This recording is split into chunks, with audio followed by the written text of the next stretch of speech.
என் நெஞ்சில் குடியிருக்கும்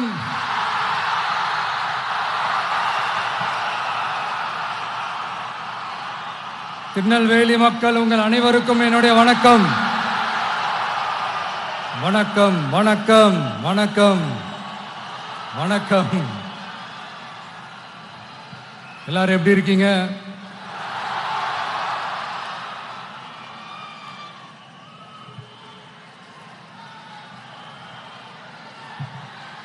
உங்க மகன்,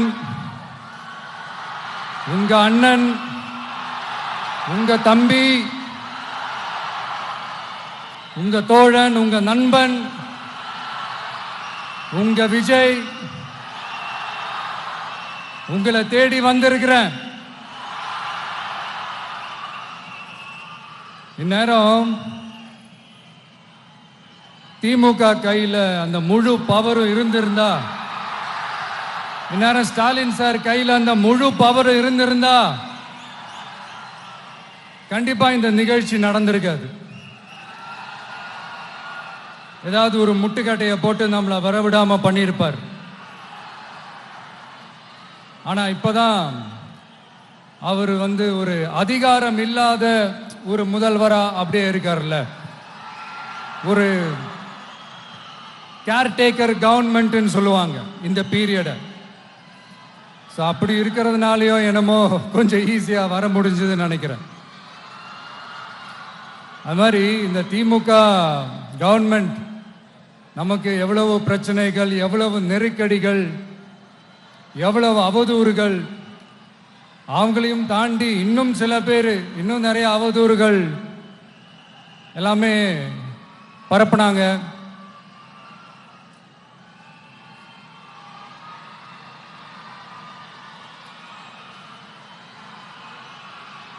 இந்த திமுக கூட்டணிக்கும் பாஜக கூட்டணியுமே இவங்க ரெண்டு பேருமே வெளியில வேணா தனித்தனியா இருப்பாங்க, ஆனா உள்ளுக்குள்ள இவங்க ரெண்டு பேருமே ஒண்ணுதான். இவங்க ரெண்டு பேருக்குமே ஒரே நோக்கம்தான். அது என்ன நோக்கம் தெரியுமா? உங்களுக்காக நல்லது செய்ய, உங்களுக்காக உழைக்க, உங்களோட கூடவே நிக்க இந்த விஜய் வந்துடக்கூடாது. அதுதான் அவங்களுடைய அந்த நோக்கமே. ஏன்னா இந்த விஜய் வந்ததிலிருந்து அவங்க நிறைய இந்த ஊழல்லாம் செஞ்சுக்கிட்டு இருந்தாங்கல்ல, ஒரு லிஸ்ட் போட்டு சொன்னல, அதெல்லாம் அவங்களால செய்ய முடியாம போச்சு. எல்லாத்துலயும் மண்ணு விழுந்துருச்சு. அதனால சம கோபத்தில் இருக்கிறாங்க என் மேல. அதே மாதிரி அடுத்து ஆட்சிக்கு வர முடியாத ஒரு சூழ்நிலைய மக்களே நீங்களே ஆல்ரெடி உருவாக்கிட்டீங்க. இந்த கூட்டணி கணக்கு, அந்த கணக்கு, இந்த கணக்கு எதுவுமே எடுபடல. இந்த அரித்மேட்டிக் கணக்கு, மேத்தமேட்டிக்ஸ் கணக்கு எல்லாமே மண்ணுக்குள்ள புதைச்சிட்டீங்க. அப்புறம் இந்த கொள்ளையடிச்சு வச்சிருக்கிற இந்த பணத்தை எல்லாம் வச்சு கல்லாப்பட்டி கூட்டணின்னு ஒண்ணு சேர்த்து வச்சிருந்தாரு. அது எல்லாமே இப்ப கலகலத்து போய் நிக்குது. டாப் தனியா, பாட்டம் தனியா, ரீப்பர் தனியா, ஜாயிண்ட் தனியா, அப்படி நிக்குது தனித்தனியா. எல்லாமே அப்படியே ஒட்ட வச்சுக்கிட்டு இருக்கிறாரு. கூட்டணி கட்சிக்காரங்களே ஒருத்தருக்கு ஒருத்தர் ஓட்டு போட்டுக்க மாட்டாங்க போல் இருக்கு. அப்படி இருக்கு நிலைமை இந்த திமுக கூட்டணியில. சரி, இவங்களுக்கு தான் இந்த நிலைமைன்னு பார்த்தா இந்த பாஜக தலைமையில் மற்றும் பலர் அவங்க நிலைமை இன்னும் மோசமா இருக்குது. அதனால மக்களே, இந்த திமுகவோட நேரடி கூட்டணிக்கும் மறைமுக கூட்டணிக்கும் நம்ம மேல காண்டு.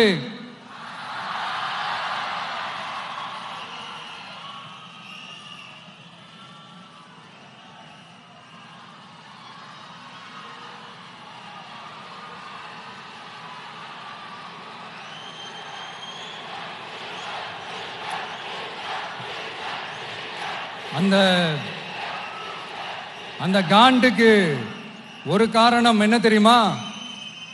அவங்க வீட்டிலேயே, அவங்க குடும்பத்திலேயே விசில் சத்தம் பலமா கேக்குதான்.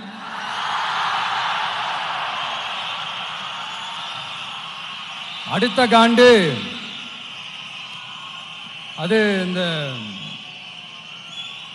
சில சில பல கோடிகளை கொடுத்து நம்ம தமிழ்நாட்டு காங்கிரஸை பையில போட்டுக்கிட்டாங்க. யாரு? ஸ்டாலின் சார். ஆனா உண்மையான காங்கிரஸ் யாரு பக்கம் நிக்குது? நம்ம பக்கம் நிக்குது. சிறுபான்மை மக்களோட அந்த திமுக சாயம் வெளுத்து போச்சே. இந்த விஜய் என்னடானா மதச்சார்பற்ற கொள்கையோட உண்மையான ஒரு முகமா இருக்கிறானே.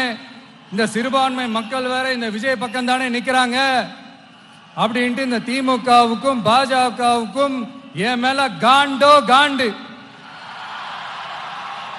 அதுக்காக நாம் என்ன செய்ய முடியும்? இந்த 33 வருஷமா ஒவ்வொரு வீட்டுக்குள்ளேயும் ஒவ்வொரு மனசுக்குள்ளேயும் போறதுக்கு நாம் பட்ட பாடு எனக்கு தானே தெரியும். அதனாலதான் நான் முன்னாடியே சொன்ன மாதிரி கட்சி ஆரம்பிச்சுட்டு ஒவ்வொரு வீட்டுக்குள்ளேயும் நான் போல, ஒவ்வொரு வீட்டுக்குள்ளேயும் போனதுக்கு அப்புறம் தான் கட்சியவே ஆரம்பிச்சிருக்கிறேன்.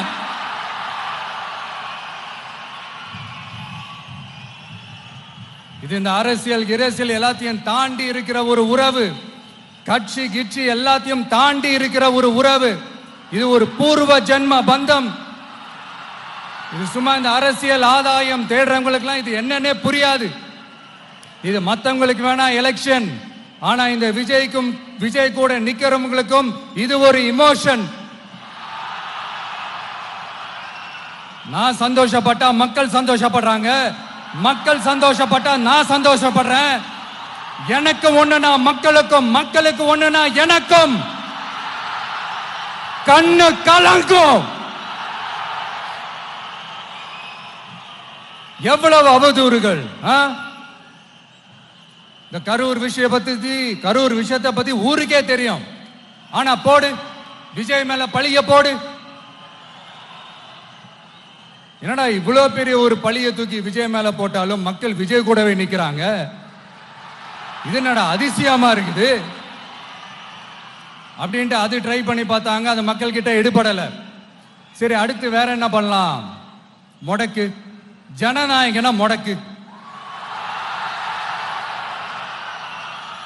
படத்தை முடக்குனா கொஞ்சம் பையன் கொஞ்சம் டிஸ்டர்ப் ஆயிடுவான். அதனால படத்தை முடக்கு. இது யாரு முடக்குனாங்கன்றது உங்களுக்கே தெரியும். அது நான் சொல்ல வேண்டிய அவசியம் உங்களுக்கு இல்லை. ஆனா இவனாடா இவன் படத்தை முடக்கினாலும் அவன் பாட்டுக்கு அதை கண்டுக்காம அவன் பாட்டுக்கு வேலையை பார்த்துட்டு போயிட்டே இருக்கான். அதுவும் எடுபடல. சரி, அடுத்து வேற என்ன பண்ணலாம்? போடு, SOPன்னு ஒண்ணு போடு. விஜய்க்கு மட்டும் தனியா ரூல்ஸ், தனியா ரெகுலேஷன்ஸ், தனியா கண்டிஷன்ஸ் அவனுக்கு மட்டும் போடு. மற்ற கட்சிகள்லாம் விடு, விஜய்க்கு மட்டும் தனி கண்டிஷன்ஸ் போடு. அவன் வெளியவே வரக்கூடாது, மக்களை சந்திக்கவே கூடாது. என்னாச்சு? அதுவும் எடுபடல. சரி, அடுத்து வேற என்ன பண்ணலாம்?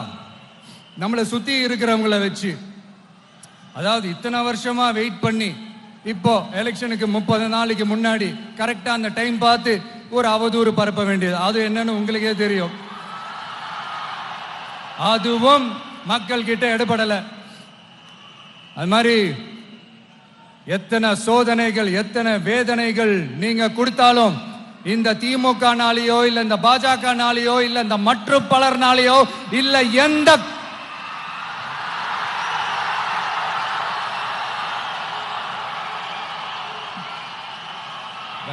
வேற யாராலையும் என்ன மக்கள் கிட்ட இருந்து பிரிக்க முடியாதுன்னு சொல்ல வந்தேன். அதைத்தான் சொல்ல வந்தேன். ஒவ்வொரு வீட்டில் இருக்கிற ஒவ்வொரு விஜயும் இருக்கிற வரைக்கும் என்ன மக்கள் கிட்ட இருந்து பிரிக்கவே முடியாது. இப்படி இந்த சொந்த பந்தம் இவ்வளவு ஸ்ட்ராங்கா இருக்கிறதுனாலதான் நான் முன்னாடியே சொன்ன 234 தொகுதியிலும் இந்த விஜய் தான் வேட்பாளர் அப்படின்னு தான் அதை நான் செஞ்சிருக்கிறேன். ஏன்னா நம்மளுடைய வேட்பாளர்கள் யாரும் டாட்டாவோ பிர்லாவோ அம்பானியோ அதானியோ கிடையாது. நம்ம வீட்டில் இருக்கிறவர், நம்ம குடும்பத்தில் இருக்கிற ஒருத்தரை தான் நான் வேட்பாளராக செலக்ட் பண்ணியிருக்கிறேன். அப்படி செலக்ட் பண்ணி தான் உங்ககிட்ட நான் ஒப்படைச்சிருக்கிறேன். அதனால அந்த வேட்பாளர் வேற, இந்த விஜய் வேற அப்படின்னு நினைச்சிடாதீங்க. இந்த விஜய் தான் வேட்பாளர், அந்த வேட்பாளர் தான் விஜய்.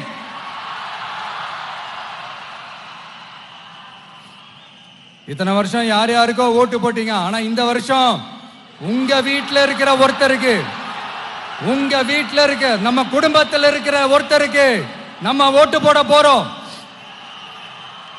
அந்த வேட்பாளர்களுக்கு நீங்க ஓட்டு போடுறது நமக்கு நாமளே ஓட்டு போட்டுக்கிற மாதிரி.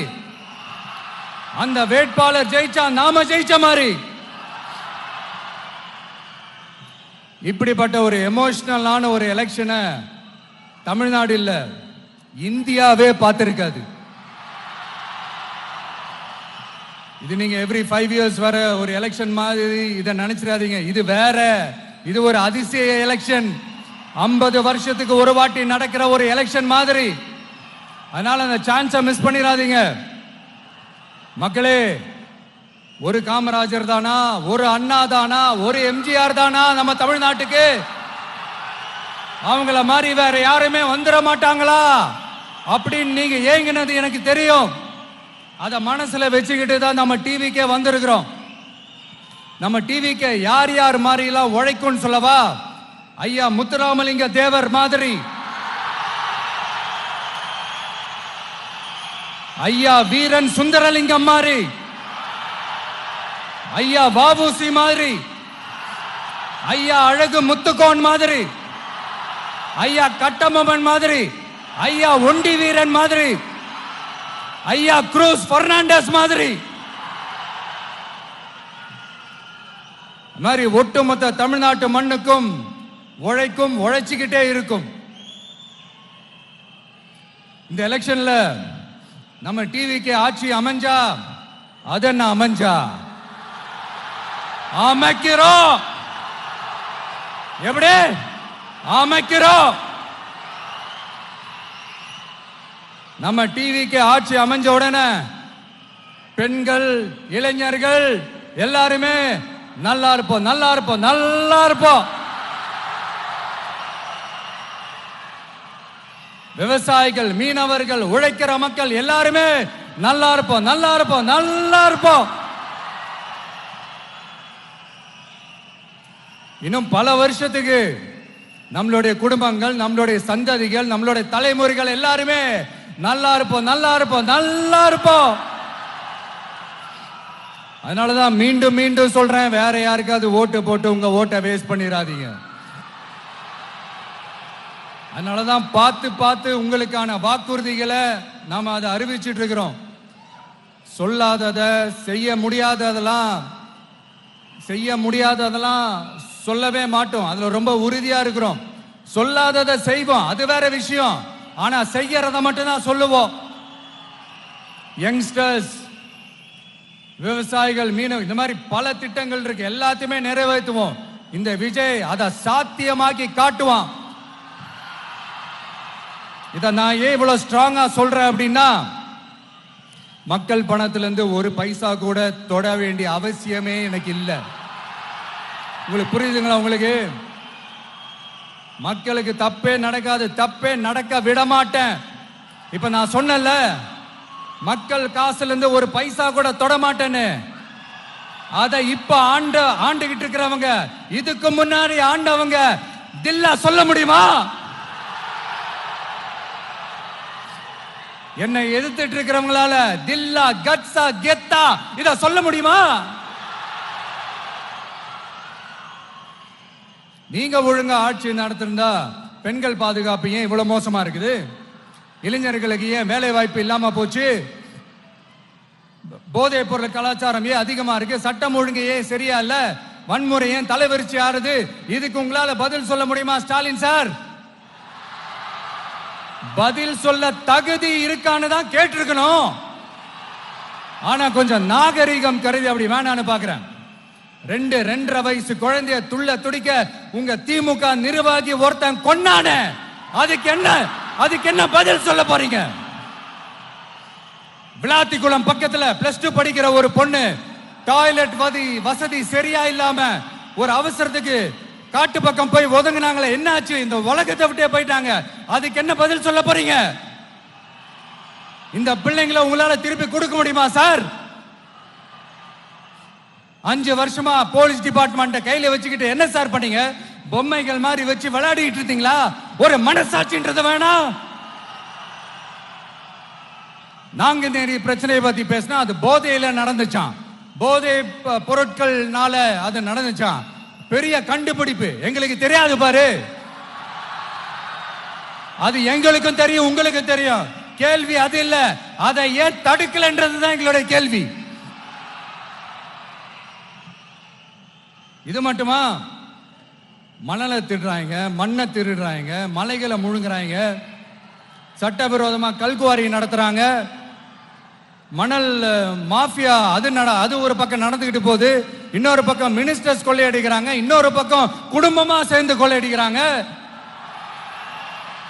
டாஸ்மாக்ல ஊழல், நகராட்சி துறையில ஊழல், இப்படி ஊழல் ஊழல், ஆட்சி முழுக்க ஊழல் ஊழல்லே ஊறி போய் நாரி போய் கிடக்குது. எந்த மூஞ்ச வச்சுக்கிட்டு சார் வந்து ஓட்ட கேட்பீங்க?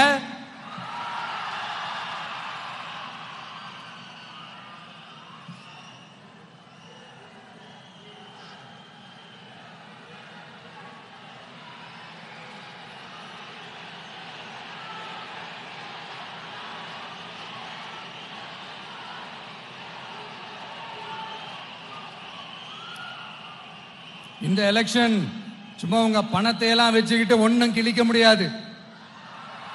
உங்க பணத்தை எல்லாம் வச்சு மக்கள் எல்லாம் விலைக்கு வாங்கவே முடியாது. இது ஒரு மாற்றத்திற்கான ஒரு எலெக்ஷன். ஒட்டுமொத்த தமிழ்நாட்டு மக்களும் அந்த மாற்றத்தை கொண்டு வர போற அந்த எலெக்ஷன். இது உங்களாலேயோ இல்ல அந்த மற்றும் பலர்னாலேயோ ஒன்னும் தடுக்க முடியாது. அதனால மக்களே, ஏப்ரல் 23ஆம் தேதி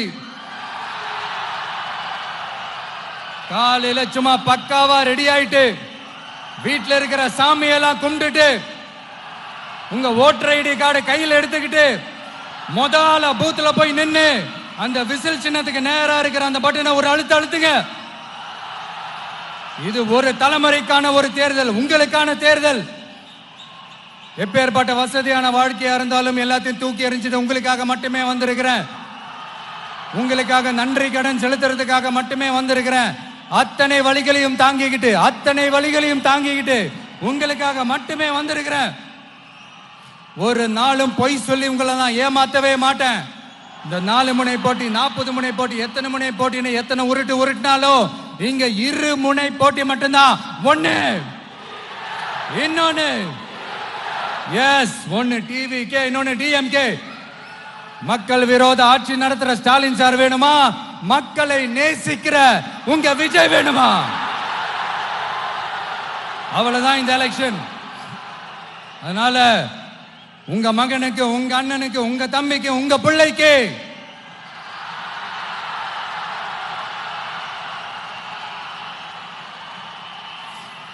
ஒரே ஒரு வாய்ப்பு கொடுங்க. தயவு செஞ்சு விசில் சின்னத்துக்கு ஓட்டு போடுங்க. இது ஒரு விசில் புரட்சி தேர்தலா இருக்கணும். நான் தன்னந்தனியாளு, நீ எல்லாம் பாரு, கொஞ்சம் நவந்தனா இங்க 8 கோடி பேரு, மிரல போது ஸ்டேட்டு நம்ம விசில் சத்தம் கேட்டு, நல்லவங்க வாழ இங்க விசில் கடி ஓட்டே, கடைசி நம்பிக்கை மக்களை தேடி வருது, அதை இறுக்கி புடிச்சு ஒரு வரலாறு எழுது. உங்க விஜய், நான் வரேன். விசில் அடிக்க ரெடியா? கான்பிடண்டா இருங்க, நல்லதே நடக்கும், வெற்றி நிச்சயம்.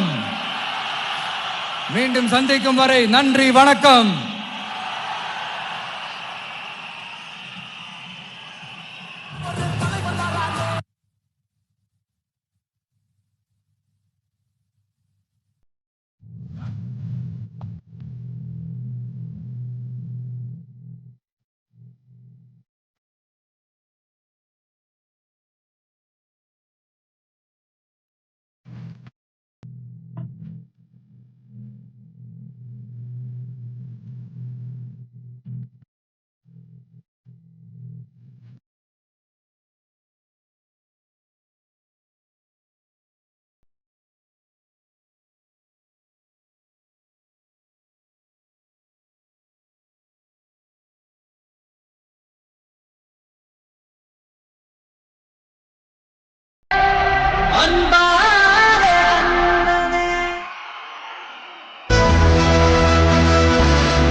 உங்க அண்ணன், உங்க தம்பி,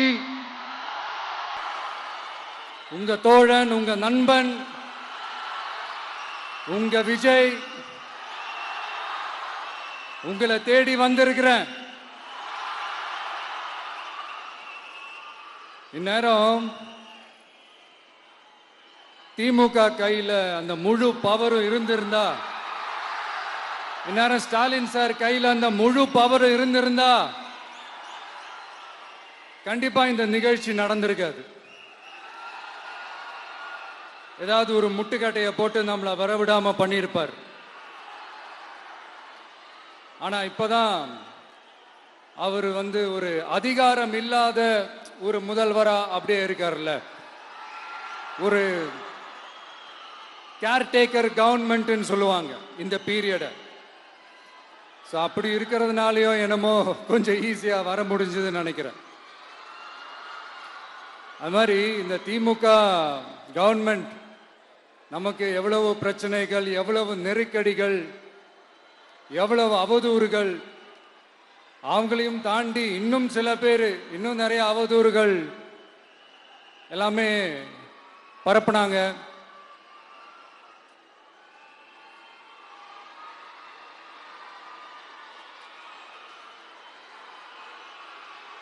இந்த திமுக கூட்டணிக்கும் பாஜக கூட்டணியுமே இவங்க ரெண்டு பேருமே வெளியில வேணா தனித்தனியா இருப்பாங்க, ஆனா உள்ளுக்குள்ள இவங்க ரெண்டு பேருமே ஒண்ணுதான். இவங்க ரெண்டு பேருக்குமே ஒரே நோக்கம் தான். அது என்ன நோக்கம் தெரியுமா? உங்களுக்காக நல்லது செய்ய, உங்களுக்காக உழைக்க, உங்களோட கூடவே நிக்க இந்த விஜய் வந்துடக்கூடாது. அதுதான் அவங்களுடைய அந்த நோக்கமே. ஏன்னா இந்த விஜய் வந்ததிலிருந்து அவங்க நிறைய இந்த ஊழல்லாம் செஞ்சுக்கிட்டு இருந்தாங்கல்ல, ஒரு லிஸ்ட் போட்டு சொன்னல, அதெல்லாம் அவங்களால செய்ய முடியாம போச்சு. எல்லாத்துலயும் மண்ணு விழுந்துருச்சு. அதனால சம கோபத்தில் இருக்கிறாங்க என் மேல. அதே மாதிரி அடுத்து ஆட்சிக்கு வர முடியாத ஒரு சூழ்நிலைய மக்களே நீங்களே ஆல்ரெடி உருவாக்கிட்டீங்க. இந்த கூட்டணி கணக்கு, அந்த கணக்கு, இந்த கணக்கு எதுவுமே எடுபடல. இந்த அரித்மேட்டிக் கணக்கு, மேத்தமேட்டிக்ஸ் கணக்கு எல்லாமே மண்ணுக்குள்ள புதைச்சிட்டீங்க. அப்புறம் இந்த கொள்ளையடிச்சு வச்சிருக்கிற இந்த பணத்தை எல்லாம் வச்சு கல்லாப்பட்டி கூட்டணின்னு ஒண்ணு சேர்த்து வச்சிருந்தாரு. அது எல்லாமே இப்ப கலகலத்து போய் நிக்குது. டாப் தனியா, பாட்டம் தனியா, ரீப்பர் தனியா, ஜாயிண்ட் தனியா, அப்படி நிக்குது தனித்தனியா. எல்லாமே அப்படியே ஒட்ட வச்சுக்கிட்டு இருக்கிறாரு. கூட்டணி கட்சிக்காரங்களே ஒருத்தருக்கு ஒருத்தர் ஓட்டு போட்டுக்க மாட்டாங்க போல் இருக்கு. அப்படி இருக்கு நிலைமை இந்த திமுக கூட்டணியில. சரி, இவங்களுக்கு தான் இந்த நிலைமைன்னு பார்த்தா இந்த பாஜக தலைமையில் மற்றும் பலர் அவங்க நிலைமை இன்னும் மோசமா இருக்குது. அதனால மக்களே, இந்த திமுகவோட நேரடி கூட்டணிக்கும் மறைமுக கூட்டணிக்கும் நம்ம மேல காண்டு.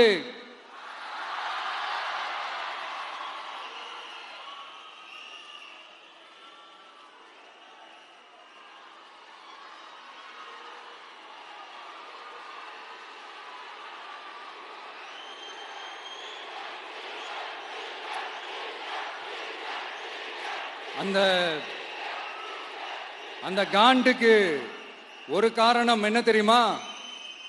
அவங்க வீட்லயே, அவங்க குடும்பத்திலேயே விசில் சத்தம் பலமா கேக்குதான்.